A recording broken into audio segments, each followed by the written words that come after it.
Ministério da Fazenda suspendeu 14 sites de apostas esportivas por risco para os apostadores e para o mercado. Vamos conversar com a repórter Elis Barreto, ao vivo de Brasília, para nos explicar os detalhes desta decisão. Elis, boa tarde.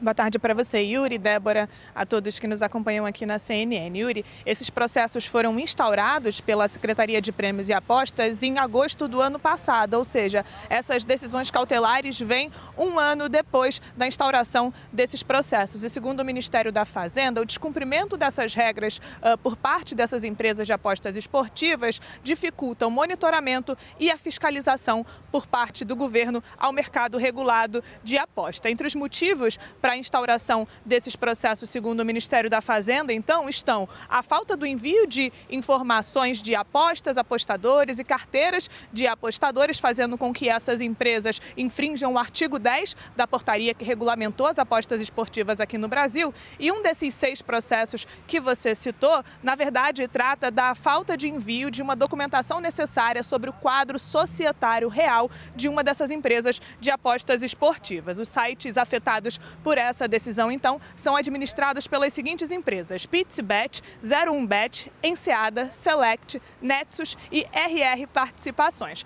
A CNN pediu um posicionamento para essas 6 empresas, ainda aguardam um retorno, mas reforça que o espaço aqui segue aberto para a manifestação, então, dessas empresas de apostas. Segundo a Secretaria de Prêmios e Apostas ainda, Yuri, essa decisão agora vai fazer com que esses sites devam inserir um anúncio de suspensão específico para os seus usuários, e essas plataformas só vão poder ser acessadas pelos usuários, inclusive, para que eles possam sacar os recursos que estiverem lá depositados. Essa suspensão vai seguir em vigor até que esses processos administrativos sancionadores sejam completamente concluídos, e o não cumprimento dessa suspensão por parte desses sites pode acarretar numa multa diária de R$200 mil, segundo ainda o Ministério da Fazenda. Débora e Yuri, é com vocês.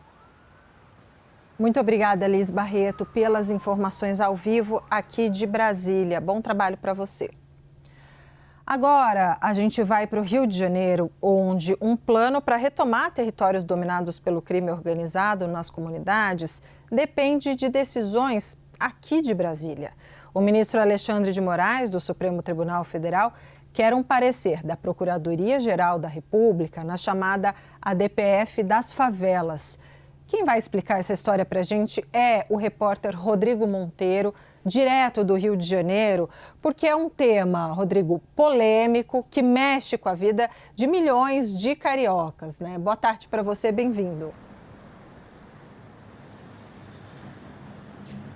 Exatamente, Débora. Boa tarde. Boa tarde para vocês, boa tarde a todos que estão com a gente aqui no 360. Mexe com a vida de milhões de cariocas e muito necessário para que a gente, de fato, possa, né, trilhar um caminho para resolver esse problema de segurança pública aqui no estado. E não é a primeira vez que acontece isso, porque o pessoal de casa não deve se lembrar, mas aqui no estado do Rio, em 2022, pelo governo Cláudio Castro, já tinha sido lançado um projeto chamado Cidade Integrada. Inclusive, eu comentava sobre ele, né, em outubro do ano passado, na época daquela operação que deixou mais de 120 mortos, bem nos moldes desse plano estratégico também que foi encaminhado ao Supremo Tribunal Federal em dezembro, por determinação do STF. Em resumo, o STF determinou que o governo, né, fizesse um planejamento para retomar o território, dentro, inclusive, das diretrizes da arguição da DPF das favelas. O governo do estado encaminhou em dezembro, entre idas e vindas, né, inclusive também nas apurações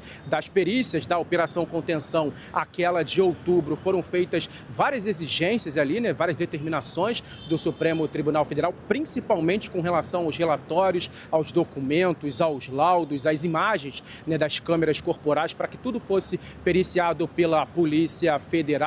Voltou com mais diretrizes do Supremo. A Polícia Federal não conseguiu realizar perícia, né, com os arquivos. Foi preciso enviar mais arquivos detalhados, complexos, para extrair tudo realmente o que era necessário. E várias partes envolvidas foi questionando, né, esse relatório, esse plano e também dentro desse processo. Pois bem, agora em agosto, o ministro do Supremo Tribunal Federal, Alexandre de Moraes, deu um prazo de 30 dias para que a PGR possa se manifestar formalmente, até